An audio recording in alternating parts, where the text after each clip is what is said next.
Mbukeli angeke ukhole mangitshela ukuthi kuyasephela amahora amabili wonke ohlelo lakho ekhaya jikelele. Phela kithebo lesihamba ngayo thina la siyashelela nje emgwaqeni. Hey makholo yazi usingabantu abatetemayo. Ama 2000 ayatete. Mawuze ngabona? Yes, I hate my life. Yes, azonilanda ama 2000. Yazi azonilanda. Cela niwayekeleni phansi nje azonilanda. Athiwe masiniya. Senior citizens yazi ukuthi asesibiza ngama citizens umuntu 80. Now i 2000 ngone. Njani kumnani mdala mina yo kunini indaba lapha ku kudala.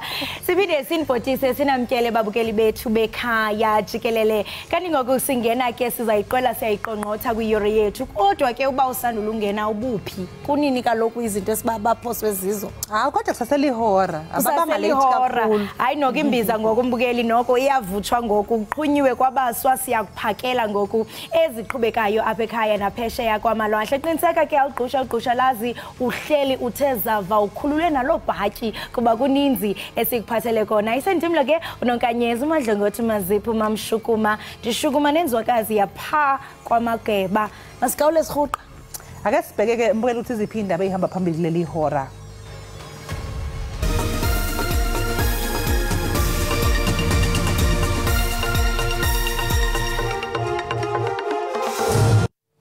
Iyaqala namhlanje ingqungquthela ye-15 wesingathwa amazwe ngaphansi kwenhlangano iBRICS esandthini eGoli. Izimbabwe kulindeleke kuba ibambe unyulo jikelele. Abaqatso abalwela isikhundla sobumongameli kodwa olona khuphiswano luphakathi kwabameleyo Emmerson Mnangagwa kunye nomqatso phambili weqela eliphikisayo uNelson Chamisa.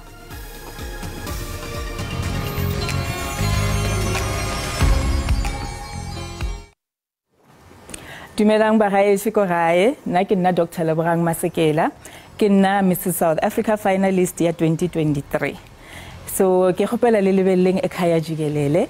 You can catch us ka 6 o'clock from 6 to 9 every day, Monday to Friday, and then more babulela ka ditaba babulela ka di-trends tse leng gore le a di follower ke a tseba le a di follower di sports whatever ye o nyakang go e lebelela ke gopela o tune in ke a leboga.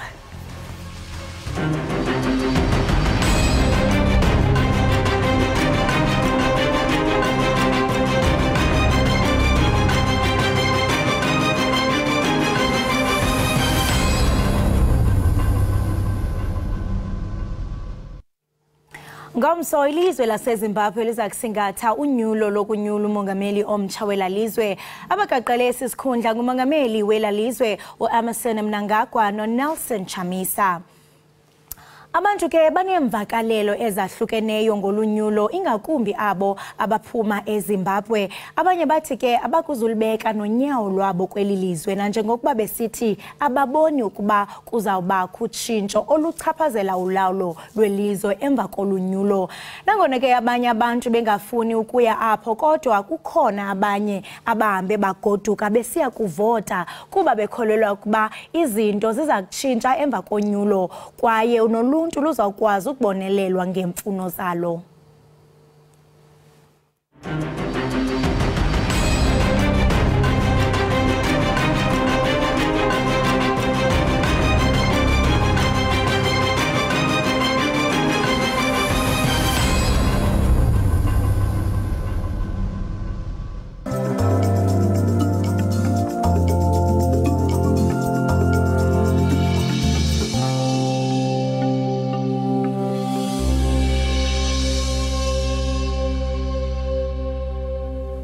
Umengameli waseChina Xi Jinping uthelekile eNingizimu Afrika njengenhloko yombuso ukuzothamela ingqungquthela yamazwe eBRICS ezobanjelwe eGoli kusukela namhlanje. Lo mengameli waseChina wamukelwe umengameli uCyril Ramaphosa ngesikhathi eqeda ukufika esikhumulweni ke sezindiza iOR Tambo International. Phakathi kwezinye zezinto kulindeleke ukuthi uXi azenze ngesikhathi eselapha eNingizimu Afrika ukwengamela ngokubambisana nomengameli uCyril Ramaphosa isithangami sabaholi base-Afrika kanye neziphathimandla zaseChina. Kanti ke umengameli waseBrazil uLula da Silva uyena ofike kuqala ukuzokwethamela lengqungquthela eqala khona namhlanje.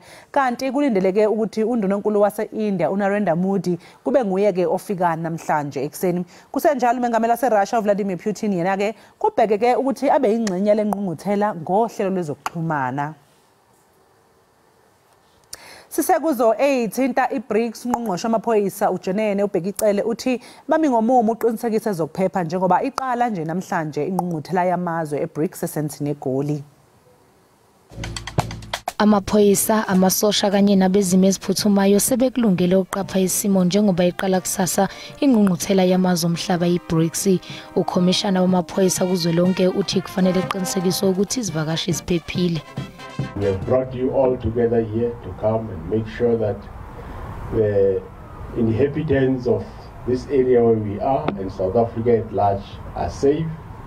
And as law enforcement, let's go out there and make sure that we protect everybody, locals, foreigners, everybody must feel at home. Ungqongqoshe wamaphoyisa uBhekicele uthi bakulungele ukwenza umsebenzi ukuqinisekisa ukuphepha futhi bazosebenza ebusuku nemini. Uthi lena ingqungquthela enkulu yesibili ebanjelwe kuleli. It's not the first time as South Africans that we have displayed the highest capabilities of hosting these kind of events. One event that everybody kept asking if we're capable to do was the World Cup. Ucele uthi unethemba lokuthi le ngqungquthela izohamba ngendlela efanele futhi ibe nezithelo ezinhle. Eindabeni ze-SABC ngiuzinhle SABC eGoli. Hayi imbukele kubukeka sengathi uthi ke impela ke sekuyaqala ukufudumala mangathi siyabheka lapha nesimeni sezulu uyabona nje lapha eGoli kuzuye ku 14 degrees njengamanje kodwa kuzohamba usuku kuzohamba lihamba ulanga ilanga malihamba sigcine sesibona kuze kufinyelela ko 27 degrees manje ke ngiyayibuza ukuthi ngabe kwezinye indawo khona kufudumele njengalapha eGolini so ke ake siphosa amehlo lapha esimeni sezulu sibone ukuthi kumi kanjani na kwezinye indawo nesimo sezulu.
Sikamkele mbukeli weEkhaya Jikelele la ku DTT njengoba wazi ke mbukeli ukuthi nje sidumileke thina la ekhaya ngokuthi nje silethe ihlabani sixoxisane nabantu abahlukahlukene emkhakheni yahlukahlukene. Uphumelele Yvonne Maduna ke yena wazalwa ngeminyaka yo 1960 eMpumalanga eOrlando eSoweto. Lo mculi wereggae waziwa kakhulu ngomsebenzi wakhe emkhakheni wereggae. Ungokuqala wesifazana ukhipha ialbum yomculo wereggae lapha eNingizimu Afrika. Phakathi nje kwezinye izinto ezihlaba umxhwele ngomsebenzi wakhe ukuthi wabe sebenzisana nezinye zeinkakha zomculo wereggae uLucky Dube. Namhlanje kuhlanganyele kanye nathi lapha noza kwabo Empress Pro Dlamini. Sinibingelele. Sinamukele ekhaya. Siyabonga. Saze sajabula ukuba nani namhlanje ekseni. Ekseni. Hayi asibuzi nje ukuthi reggae sibona nje ngemiyeko. Ayibona le. Sibonga kakhulu ukuba nani namhlanje ekseni. Sisiphumi wazalele Orlando. Kodwa futhi wasufunda eNewcastle. Usufika kanjani eNewcastle? Ngazalele Orlando East ya ngafika phela eNewcastle angithi uyazi ekhathini zakudala abazali bebezitshela ukuthi bayasibalekisa ukuthi sivaleleke boarding school singaphazamiseki izo zonke into zomhlaba lezi so ngaya ngendlela enjalo kumama wangithatha ke wangise boarding school wathi mawungavaleleke kunamanye amantombazana kuzoba ngcono ngoba hey uyazi kunjani so babezama ukusivikela ukunivikela yes wavikeleka indeed wazingani uyabona ukuthi wakuphephisa wangiphephisa yabona ngisaphila namhlanje manje ke usuyakhula ke boarding school ke uthando lomculo lereggae ke seliqhamukapi hey kusho ukuthi mina ngaqala ngokucula umculo wedisco chick to chick ayashisa amateki umesiphakela lo sengisho ukuthi kwakuyilezo khathi that era mina ngithi so good so nice uyayikhumbula ke umesi we were colleagues vele in that era still colleagues namanje ayashisa amateki yeah so ngendlela enjalo ke kwahamba isikhathi ngamenywa uLucky Dube ukuthi ngizomjoina ngizomsiza ngama voice ngamenywa uLucky Dube ke hayi ngaya nami hayi ke kwaba mnandi ngangena kanjalo ke kulomculo reggae waba wesifazane ke ku release album yokuqala nqa reggae lapha album yokuqala nje sathi sibuye USA kwithoye yase-USA noLucky Dube masibuya ngavele bangifaka e-studio nje yabona bangibhalela ke ngingakayazi phela mina reggae ngakwazi nokuyibhala ayibhalela uyena Lucky Dube loyo no Richard Sluma le band ye-Slaves even the lyrics were written by himself Mr Lucky Dube hawu ngeke sihlale ke singabuza uma usumentionele uLucky Dube ukuthi kwakunjani nje ukusebenza naye ngoba phela I mean he was a legend he was big he was quite a massive star like you're not intimidated nanisebenza kahle kodwa ngokuzwa kami njengoba sixoxa nje ngiyabona ukuthi hayi waye umuntu oright ngoba nakho ayikuvulela namathuba nakho uthi usuzuyabhalelwa ekufaka na ku space even though nawe umuntu wesifazane no ngiyabona kwabalula kakhulu kumina ngoba phela mina njengoba ngithi bengiyichukuchuchiki angithi asidumile kakhulu so kahle uLucky was my biggest fan before ngizongena kuye beke fan yami you big Mosore sisters uLucky Dube was my fan ku disco true so true yeah that's why ngithi uye wang invite because wayithanda iphimbo lami kakhulu ukuthi ngizosiza yabona so ukusebenza naye ke makuzange benkinga ngoba ngafika vele ngiyilo muntu yena qala amhloniphayo ngendaba yomsebenzi wami esengiwenzile uyabona so ngizothini ngesilingo sakithi ngathi wayeyimpintshi yami nje wayeyimpintshi Empress Pro hayi singakuvalela ngaphandle nawe ngiyabona silokhu uthule nje usibuka ukuthi oyibo mina khulujani nami ngiyazi ukuthi ususebenza isikhathi eside nosisiphumi ungathi nje usekucije kanjani ukuthi ube yileli iciko yilo wena namhlanje yo ngilento engiyo namhlanje is because we yibo kahle abayenze sure ukuthi basiphevela indlela eright for thina especially thina amantombazane silanje ungibiza igama lami nje kunenxa yakhe yebo sisiphumi hawo nangu Pro yasho ukuthi nje she's here because of you ngiyazi ukuthi yena une movement lapha ozama khona ukusiza abantu besifazane ikakhulukazi laba abazama ukungena kuyireggae ungathi iziphi ingqinamba ebhekana nabantu besifazane uma ngabe bezama ukungena kulomkhakha womculo women in reggae movement ngivule ngoba njengoba usushilo nje ukuthi ngowokuqala la eMzansi eSouth Africa kuyena ngumama oqala ukucula ireggae yazi ireggae yayiculwa abesilisa kakhulu so uyabona ukuthi kunabantu uthola ukuthi abathandi enye genre kodwa bathanda le genre manje ke ngokubona kwabo ukuthi nangu umamphuma ephumelela kule reggae asebebambelela kimi nathi sithanda ireggae asithandi omunye umculo asithanda onje sifuna wona lo uyabona ingqinamba zona ziningi ingakho nje ngikhuluma khona ukuthi ngithe ngisuka ke mina ngavele ngenza istudio endlini my home studio ukuthi ngikwazi ukubamukela bazorecorda kimi ba record kimi nje Pro and ngiyazi ukuthi uPro ke useze impela waqoka njengesifazane Reggae. Yini engalindelwa abalandeli bakho ke elandelayo ke pro. Phumi Maduna rhythm.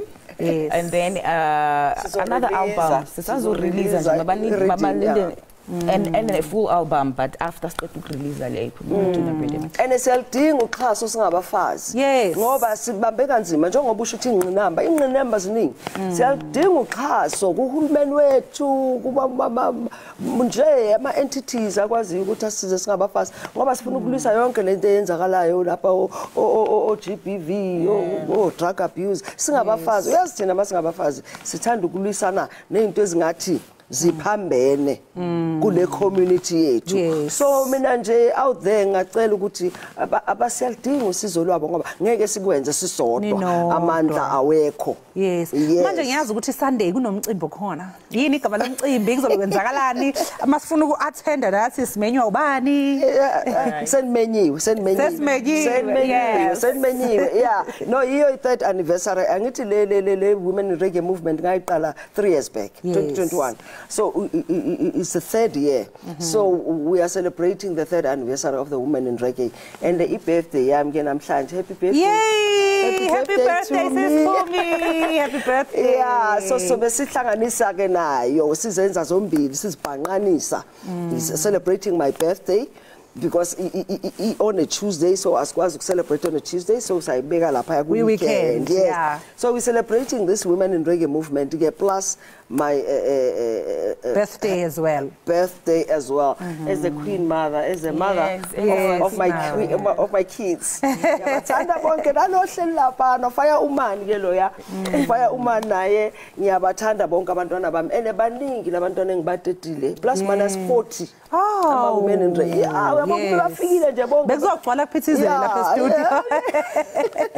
Yeah. Hayi siyabonga kakhulu mamphumi ukuthi nje ufukule nentsha ubanikeza amathuba nabo bekwazi ukuthi babonise ngomculo wabo bafundise babe ngaphansi kwephiko lakho sikufisela nje konke okuhle okhanyayo manje anihalela isishango ngomucu nje ke sizwe ukuthi zikhiphani ko reggae ngomucu omncane nje before sayidona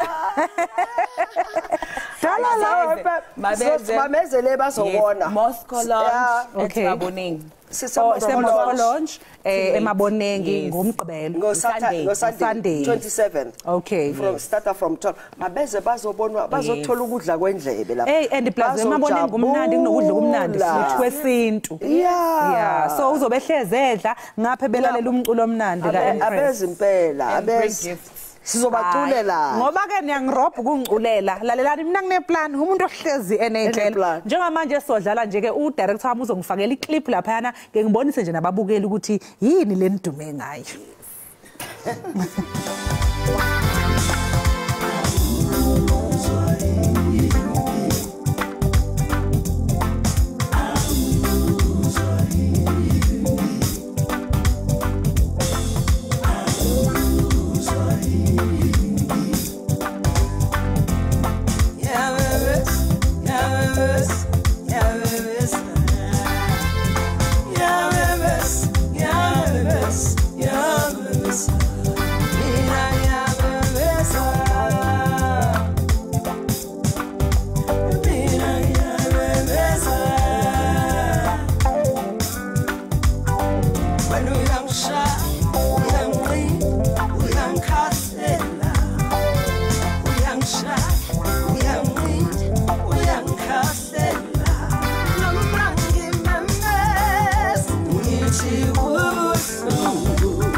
Kwaze kwamnandi ke lo umculo esulalele lapho kasesiphumi mbukeli lonke besixoxisana naye ke bekusisi uphumi Maduna ehambisana naye ke uPro lapha na ke besishayela ke i-interview emnandi besixoxela nje ngomculo wabo wereggae sibonga kakhulu ukuthi ke sibe nani izintokazi namhlanje kuseni sinifisele konke okukhanyayo ke kuhambe kahle nangesonto kuzohamba kahle ave sibonga siyabonga ukuba la siyabonga ningagcini ukusibiza nisibize njalo nje hayi ngokuzayo ke sizonikeza istage ke nicula mase nikhiphe i-album lapho ke singajabula.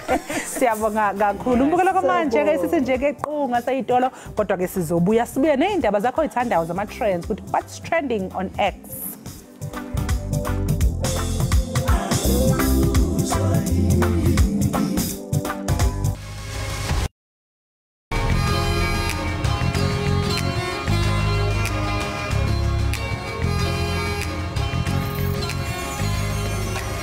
Ake mbukeli njengamanje sekuyisikhathi ke leso sithandayo benguthembise sona sama trends. Yes, singena kuma trends sijonge kaloku eziphala phambili pha kumakhasi onxibelelwano ka x.com. Make sijonge mbukeli into yobana zeziphi ezihamba phambili. Siyaphawula into yokubana #BRICS Summit uphambili elandelwa ke nguZim Besides 2023. Yes, agqityelwe ke #zamazama. Make sijonge ke mbukeli into yokubana kwenzeka ntoni pa ku #BRICS Summit. Phela vele uBRICS Summit ke ubeke ngahlala nga trend ke makholi njoba nathi nje lapha ezindabeni nje lokho sikhulume ngeBRICS sithi BRICS umengameli waseChina uXi Jinping ufikile eGauteng uthelekizo lokusihla kulele sikhumulweni seyindiza ukuzoba ingxenye engqungquthela ye15 yamazwe eBRICS eqalayo khona namhlanje ngaphezulu kwalokho phela uzophinde enze eminye futhi imisebenzi njengenhloko yombuso phela ngesikhathi ke lapha eNingizimu Afrika wamukelwe umengameli wezwe Cyril Ramaphosa ungqongqoshe wezobudlelwano namazwe omhlaba uDokotela uNaledi Pandor kanjalo ke nongqongqoshe lapha ehhovisi likaMengameli obhekeleka abesifazane bahambile ke bayomhlangabeza lapha esikhumulweni sezindiza iOR Tambo ake sizwe ukuthi bathena ababukeli lapha ku x.com mayelana no #BRICS Summit. Usandiso Makwethu uthi good morning to our friends from the People's Republic of China led by President #Xi Jinping and the Federative Republic of Brazil led by President Luiz Inácio Lula da Silva. South Africa welcomes you in your African soil for the #BRICS Summit 2023. Hayi uSandiso nje ke Makwethu yena cha uyabamukela nje uyasho wamukela omengameli besesibabalile ukuthi befikile waseChina kanjalo nowaseBrazil. Owase-India ke yena kulindelekile ukuthi ke afike namhlanje ekseni. Ake siza ukuthi ke uthini omunye umbukeli mayelana ne#BRICS Summit. Uaphuva Dasu yasinja ukubana mark your calendars. The 5th BRICS Heads of State and Government Summit is set to take place from August 22 to the 24th in Johannesburg. Ndiyaqiniseka kaloku into kubana uAprova uyasikhupha isibhengezo sokuba abantu mabezichophe ezithendeni kuba ifike yagaleleka kaloku ingqongqothela yeBRICS uyazikhupha kaloku ne-dates uyatsho into kubana 22 to 24 qiniseka mbukeli into kubana uthe qolo uyaxhobiseka ngako konke okuqhubekayo pha eBRICS Summit ebanjelwe eConvention Center eSantina. Usid Prague yena uthi Indian Prime Minister Narendra Modi gears up for a 3-day visit to South Africa, attending the in-person BRICS Summit after a long hiatus due to the pandemic. Usid uyasho ukuthi ke njengoba ngisho nami ukuthi umengameli walapha eIndia uNarendra Modi yena kulindele ukuthi afike naye namhlanje kuthiwa phela kade sekudlula isikhathi bengahlangani le ngqungquthela ngenxa phela ukuthi bekune pandemic ye-COVID lebe ivimba ukuthi impela kuhlanganwe. Kanti ke ikhona #yesibili elandelayo ethi #ZimDecides 2023 njengoba sazi yembukela ukuthi ke eZimbabwe kuyavotwa makhulu ukhulumile noKhaya ke Elia naxoxa ngeindaba zaseZimbabwe nesimo nje ukuthi simi kanjani njengoba sekuvotwa. Siye saxoxa mbukeli uyaqonda ukhumbula into yokubana naye uKhaya Elihle Khumalo esixela banzi ke mbukeli ngesimo uba sime njani wasiqinisekisa into yokubana noko nakubeni nje xa sijonga unyulo lwangaphambili bekuba khona ubundlobongela kodwa ngoku wathi into yokubana noko izinto ingathi zizinzile kanti ke bami boMzantsi Afrika kudala ke behlaba ikhwelo lokuba iSANDF incede amapolisa hayi mbukeli ingathi noko sikuzamazama ngoku sikuzamazama xa sijonga ke kweziqhubekayo pha kweze njengokuba ukhankaso luvaliwe pha eZimbabwe ngoku kugxilwe kusuku lokuvota ngomso kanti ke abagqatsi abali11 baqaqele isikhundla sikamongameli kodwa ke kulindeleke kuba olu ibe lugqatso lwabantu ababini phakathi kwaye kaloku Emerson Mnangagwa weZANU-PF kunye noNelson Chamisa weCitizens Coalition for Change. Siyazi ukuba kwixesha edlulile unyulo ke lwaseZimbabwe belunxunyaniswa nobundlobongela ubundlobongela kunye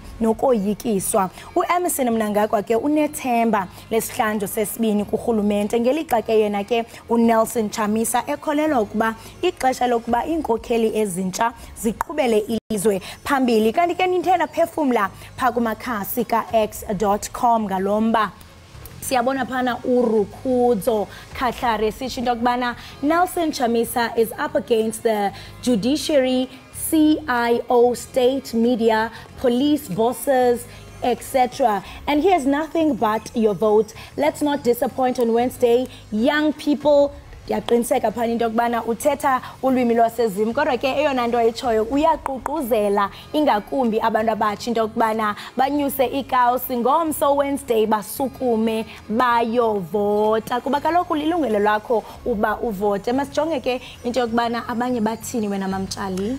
I wish you all the best with the elections, brothers and sisters. I wish there would be no post-election violence. Sisonke impela sifisa lokho ukuthi kungahamba kahle ke ukhetho lwaseZimbabwe kungabe nayihibe kuphinde futhi nangoba selidlulile ukhetho zingabe bikho izimpi nokuchithaka kwegazi. Ukhona futhi omunye ophefumlile.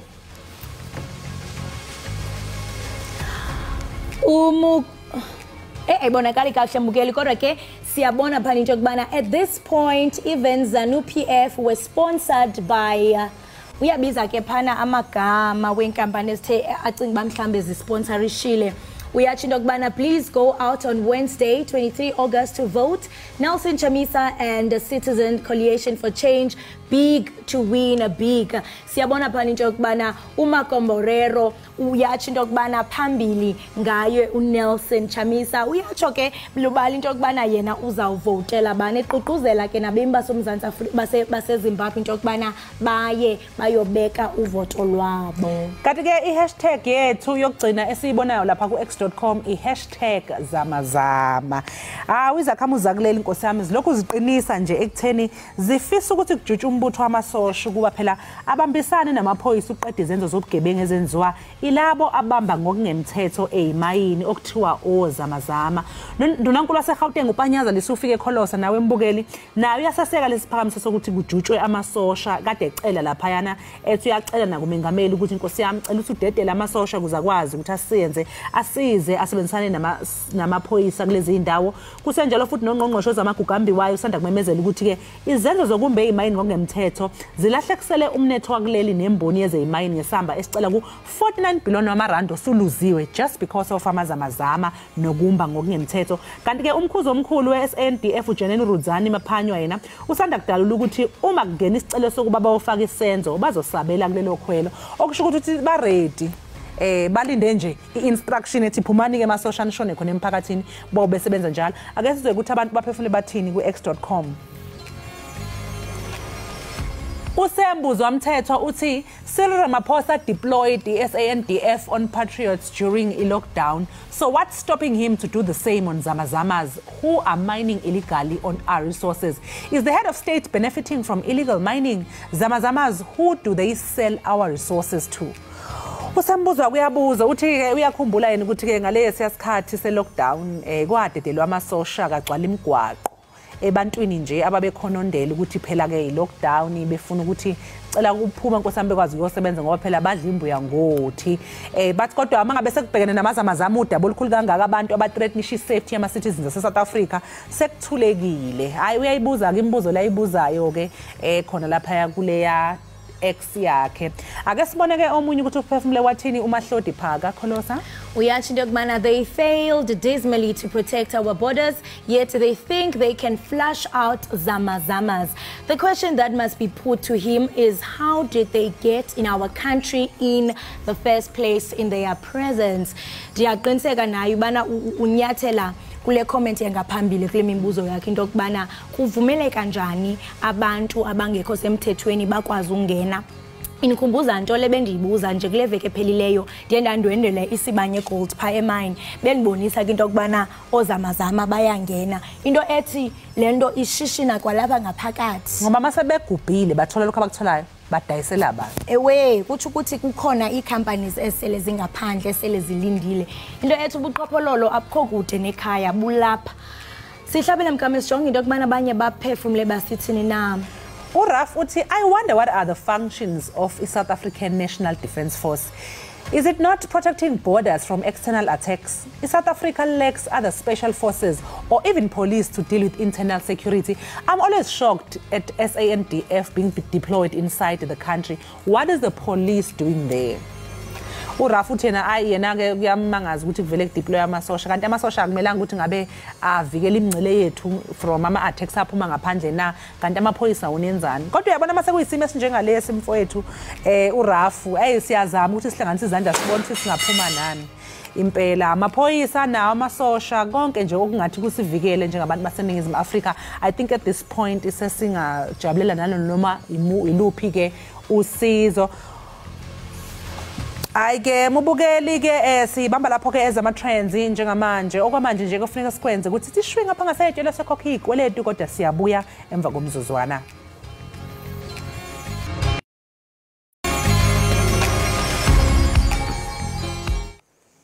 Siphinde sikwamukele ke mbukeli lapha ekhaya Jikelele. Njengoba wazi ke ukuthi lapha ohlelweni lakho ekhaya Jikelele sihlale njalo nje sikulethela labo bantu ababambe iqhaza limqoka ekuthuthukiseni impilo yabanye abantu. Basekhona mbukeli abantu abakwazi ukusebenzisa impumelelo yabo ukuze kuhlomule abanye. Kanti ke siphumile nathi sayocinga lo muntu esingambiza ngomsamaria olungileyo. Lowo ke mbukeli usiphila ngomusa wakwaMsweli onguzime uMiss South Africa International. Asikubingelela ke siphila ngomusa kwaze injabulo kuba nawe ohlelweni. Sanibona ngiyabonga kakhulu. Siphila ngomusa laze lamnandi igama lakho. Indeed we live by the grace of God. Akuqala nje ke usichazele wesiphila kabanzi ngesicoco sakho sikazime uMiss South Africa International. Ngiyabonga kakhulu. uMiss South Africa International kwakuyi competition ebanjele eThekwini ngoApril. And then sakompita nabantu abaningi ngesasiqhudelana sibaningi lapha amantombazane nje South Africa onke ngawina ngenhlanhla leyo ngathola ithuba lokuyomela iSouth Africa phesheya ngibona nje ngiqeda kubuya ngifike think amabili adlule bengise Colombo ngiyoqhudelana neminye amanye ama countries for Miss World Tourism. Isakushoda khona nje ukuthi kuze umshunqisi yazocula athi ugelule ndile. Bekunjani ke asixoxele ngohambo lakho ukuthi belunjani nanokuthi bewunjani lo mncintiswano? Kumina bekuyiphupho. Bengazi ngicabanga ukuthi umntwana ofana nami ophambuka endaweni engisuka kuyo angakaphume nje eSouth Africa aye ngaphandle ayomela i-country yakhe. So bekuyisifiso sami since ngisasemncane nje ngabona amaphupho amefezeka kanti kakhulukazi bekubuyisa ithemba kwabanye abaqhamuka emanguzo emhlaba yalingana emakhaya ukuthi amaphupho ayafezeka mawuzikhandla usebenza ngizikhandla yonke into ingenzeka. So mina nje ngijabule kakhulu bekuyi yonke into ebengicabanga mahla amazwe ngaphandle ngafunda nokuningi ke ukuthi abanye baphila kanjani culture bozi ningi nje izinto engiyifundile kakhulu bekuyi opportunity nje enkulu kakhulu kumina engasoze ngayikhohlwa. Manje siphila yini nje obona ukuthi yinto eshabalalisa amaphupho entsha ikakhulukazi ke abesifazane nanokuthi yisona sizathu yini esenze wasukuma ke wama ngeenyawo kwelekelela? Ngibone ngathi i-lack of representation ebantwini abasha iyashoda. I think ukuhamba kwami kuwenze nabanye babona ukuthi kuyenzeka. Yabona mawubona uhlezi izinto uzibonela kude ungazibonela eduze uzibone ngathi into engeke yenzeke kuwena. So ukuhamba kwami kumina kube isibusiso kumina nabantu abaningi futhi abasuka emakhaya because mina ngikhulile emhlaba yalingana indawo la izinto ezikanje bezingenzeki kuze kube namhlanje kalokhu nje kancane ukuthi ubone umuntu wamhlaba yalingana ephuma eyomela izwe lakhe. So ngikubone kubalekile ukuhamba kwami bengenzeli mina kuphela kodwa bengenzela bonke abantu abasha baseNingizimu Afrika ukuthi balwela amaphupho abo akubangalula ke ukufika la ngikhona namhlanje kodwa futhi ukufika kwami la ngendlela okwenzeke ngayo kubuyisa ithemba ebantwini abasha basemanguze kakhulukazi because sebekubonile ukuthi kuyenzeka mawuzimisela uziphatha kahle njengomuntu omusha amaphupho akhe ayafezeka. Iyona ke umlayezo enginawo lo for abantu abasha iNingizimu Afrika iyonke ukuthi bangazenyezi bangalinge bacaba ngenxa yendawo abasuka kuyo noma izinto abadlule kuzo amaphupho abo angeke afezeke. Ngihlezi ngisho saying ngihlezi ngisho ngesingisi ithi you have a story to tell, the world deserves to hear it, and ungake ulinge ume until they know ukuthi ubani uphethini. Sicela sixoxela kabanzi-ke Wesiphila ngey'nhlelo zakho nje zokufundisa ukumodela njengoba phela uzama ukulwa ikakhulukazi nokukhulelwa kwabantu besifazane. Ngoba ave kubuhlungu ukuthi uyabuka lapha e-high school sekukhona umfundo senesisesikhulu sesikoleni i-teenage pregnancy njalo njalo. Ukusuka emakhaya izinto ezikanje zingenzeki. Kulahlisa ithemba kubantu abasha. Balahle nje bakulahle ithemba umuntu angabi nama-ambitions namaphupho amakhulu. So ukuqala kwami isikole sami sokumodela iNgomusa Academy bengenzela ukuthi ngiqoqa abantu abasha sifundisa laphayana. We have ama-mentorship where sifundisa umuntu omusha ukuthi uziphatha kanjani masasemncane, yini okufuna ufocus kuyo, sigqugquzele nokuhlala esikoleni ukuthi umuntu agcile esikoleni, ahlukane nezidakamizwa nabafana izinto ezikanjalo, ngoba mawumodela akwazi ukuthi ube nomntwana usasemncane ngoba lo muntu usuke i-role model, ufuna wenze sure ukuthi izinto ozenzayo abantwana beza ngemuva babukela kuwena. So uqala kwami isikole sokumodela bengenzela khona ukunciphisa izinga lokunitha ngoba ngibona bebaningi kakhulu abantwana sebazinikele bafaneni, bayakhulelwa bebancane, amaphupho abashabalala. So ngibabonisa ukuthi kuyaphileka nje ngaphandle kokuthi uzinikele emjolweni, and kuyaphileka ngaphandle kokuthi uzinikele bafaneni. Kuningi esingakwenza. So ukuhlangana kwami nabantu abasha, it's so that we limit abantu abakhulelwayo, we limit involvement in drugs, ukubuyisa ithemba siqoqane and have that sisterhood la sikhulisana khona sonke ndawonye, sikhulume ngezinto esibhekana nazo njengabantu abasha nokuthi wenze njani mawubhekana nesimo esicishe sibe kanjalo. And part of iNgomusa Academy sinohlelo laphayana whereby we have grooming. Kwi-grooming yethu sibana abantu abadala bafike bazokhuluma nathi ukuthi kusho ukuthini kuba umuntu wesifazane, kusho ukuthini kuba ingane esakhula, kwenzakalani mawufika kwi-stage lesibizwa nge-puberty ne-adolescence, yini okumele uyishintshe ukuze impilo yakho ingapheleli lapho, ingapheleli kuleyo ndawo, but ukwazi ukuthi uphumelele nawe ube umama oqotho onesizotha kusasa. Manje siphila ngenkosi, ngiyaziwa zonke lezi zinhlelo zakho izibalayo sisi zinhle kakhulu. Awukungitshela nje ukuthi ngabe lukhona yini pho uxhaso kolitholayo kulo msebenzi wenzayo? Yebo, sinalo uxhaso esilitholayo from abantu abangathandi ukudalulwa. Basisiza kakhulu ngoba sibuye sibe ne-program where si-donate ama-pads to abantwana abasebancane, amantombazane angena kulesimo sabantu besifazane mawusakhula. Ngoba ngikubone kubalekile kakhulu, nginentshisekelo ukuthi umuntu wesifazane kumele angaphuthelwa isikole ngenxa yama-periods or ngenxa yokungena esikhathini ngoba leyo akusiyi choice, yimvelo.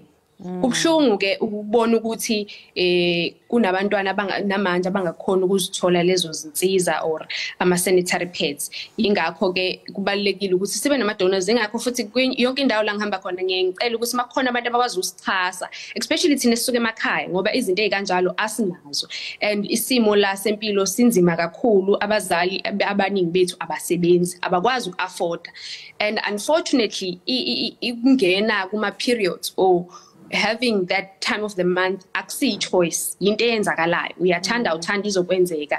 And kubuhlungu ukubona umntwana angakwazi ukuya esikoleni ngenxa yesimo naye angakwazi ukusicontrol. Ingakho ngibone kubalekile mina ukuthi ngiyithathe le initiative ngiyenze yami to make sure ukuthi akunamntwana ophuthelwa i-education yakhe, akunamntwana owesifazane osasemncane ozithola esezinyeza ngenxa yokuthi akanazo izinsiza ezifanele ukuthi adile nalesimo asukabhekane naso. We have sponsors, kunezitolo futhi zezixhasi masifike sicele sikhala ngoba kunabantu abangizwayo mangikhuluma bayibelievele futhi kulento kule vision enginayo nale goal enginayo ukuthi no child wesifazane omncane kumele aphuthelwe isikole. School is very important and kunzima ukuthi uye esikoleni while you're on your periods, much more mawungenawo nama-pads, because abanye la ngikhula khona kusetshenziswa iy'ndwangu, abanye basebenzisa ama-toilet paper okubuye futhi kulethe inkinga kwi-health yakhe because it's not safe masekasebenzisa iy'ndwangu azitholayo. Ngiyezwa Siphila ubalula kakhulu ke udaba lama-sanitary pads okuyenye yey'ngqinamba ey'nkulu ke abafundi noma intsha ebhekana nazo. Ngabe iziphi ezinye iy'ngqinamba ongayibalula nje obhekana nazo ikakhulukazi njengomuntu wesifazane noma uma ungabe uhambela ubona iy'ndawo ezahlukahlukene kanye nentsha eyahlukahlukene?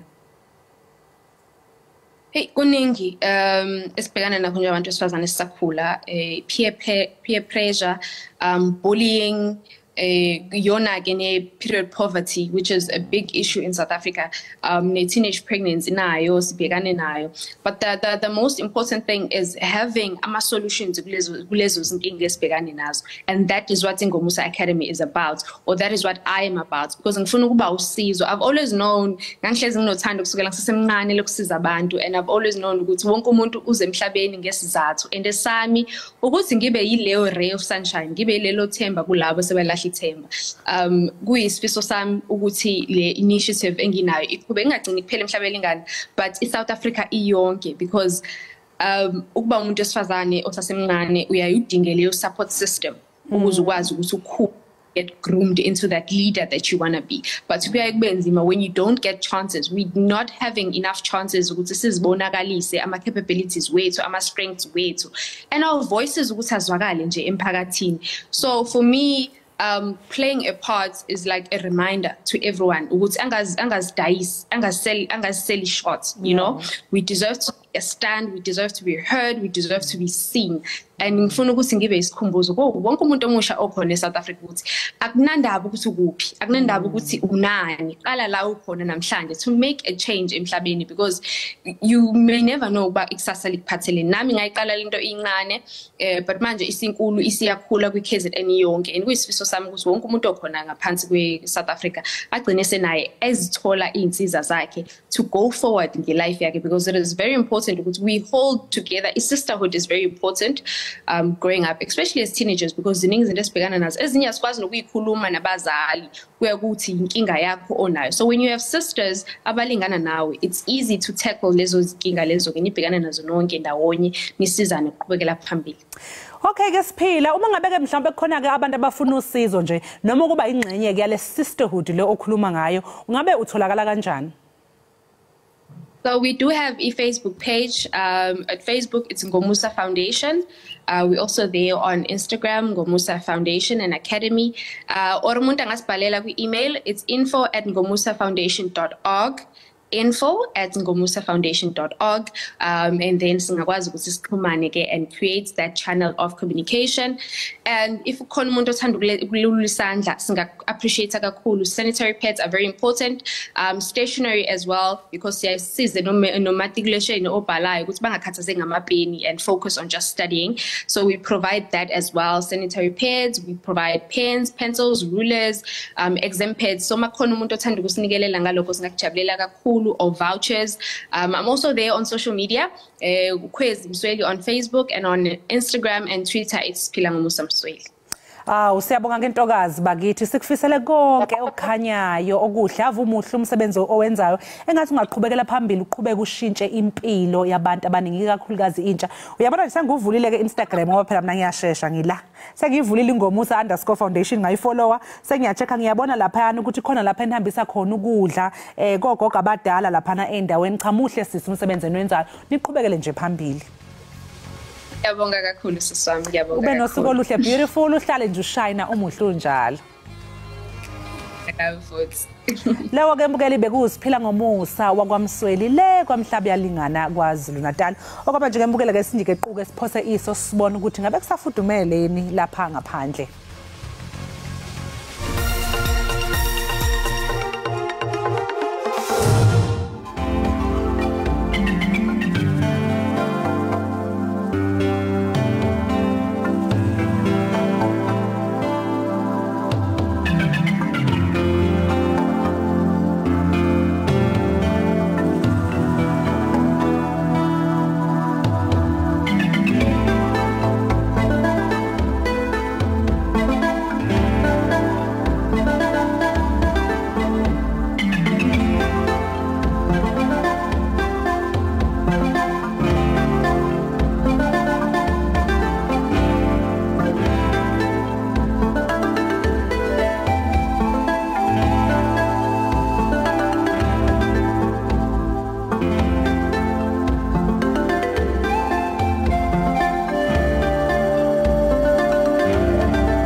Enkosi ngokuhlala nathi nisibukele kaloku apha ekhaya Jikelele ubusanda ungena uvelaphi sesichwechwela ngasemnyango nje kodwa ke into sahlobo sele isondele yaye abo bathanda iholide zehlobo bazakuthi qola ukutyelela indawo ezahlukileyo kule nto sahlobo ingaba busazi na ukuba indawo ebizwa ngokuba yiGold Reef City apha eGauteng ingakunika wena nosapho lwakho ncakasena oko ingaba mhlambe unalo ufifi lwembali emva kweGold Reef City ukuba njalo nqamla nasi siqendu sethu namhlanje sika ubusazi na ubusazi na kuba iGold Reef yindawo yokuzonwabisa eGauteng apha eMzantsi Afrika idilesi yayo ikhonjwa kumgodi wakudala nowathi wavala ingcango ngonyaka ka1971 ipakile izuze ubumo bayo emva kwegolide yabangundabamlonyeni kule ndawo neyavela ekuhleni kunyaka ka1886 kwelaseWitwatersrand yaye nezakhiwo kule paki yaseGold Reef zakhiwe ukuzekelisa ela xesha lamandulo. Xa sijonga imbali yeminyaka ngale ndawo yabonwa okokuqala ngqa nguGeorge Harrison nogxa wakhe uGeorge Walker ngonyaka ka1886 okanti ngonyaka ka1887 wavulwa ingcango lomgodi kwaze kwiminyaka yo1890 kwaqaliswa isigaba sokomba nzulu ngelinge lokufumana igolide. Kuthe ngonyaka ka1918 wokubona ilanga kukaRholihlahla yazuza indumasi le ndawo ngokubamba irekhodi lokuba ngowona mgodi onzulu owakhe wabakho ehlabathini jikelele. Ngelishwa kuthe ngonyaka ka1977 wavalwa umgodi wegolide. Okanti ipaki yeGold Reef City nezinze kumbindi waseGauteng yakhiwe ithathisa kwixesha lomgodi wegolide weminyaka ye-19 lamakhulu yaye idlwengula umxhelo ngezakhiwo ezisembalini kwakunye nemityibilizi ebambiso ngezantsi. Ukuze usuku lube myoli namalungu osapho bathi chitha utyiwe ngoba ayinandanga kwelo. Xa sikhabele ezipalini ingaba ubusazi na ukuba iGold Reef City ineqonga lomboniso bhanyabhanya onezihlalo zabantu abangama-96 nezisebenzisa uhlobo lobuxhaka-xhaka bale mihla yaye ikunika inkangeleko yale nto yenzekayo kumabonakude kufuphi kunawe oko ungathi ungomnye wabalinganiswa kwelo bali. Phakathi kwezinye izinto ezikhoyo yimityibilizi engaphaya kwama-30 nephala phambili kwigenge yale mihla. Hayi ke mazilime ziyetyeni mbukeli ngoba into sahlobo sele inkqonkqoza kukangako kwisiqendu sethu ke sika ubusazi na.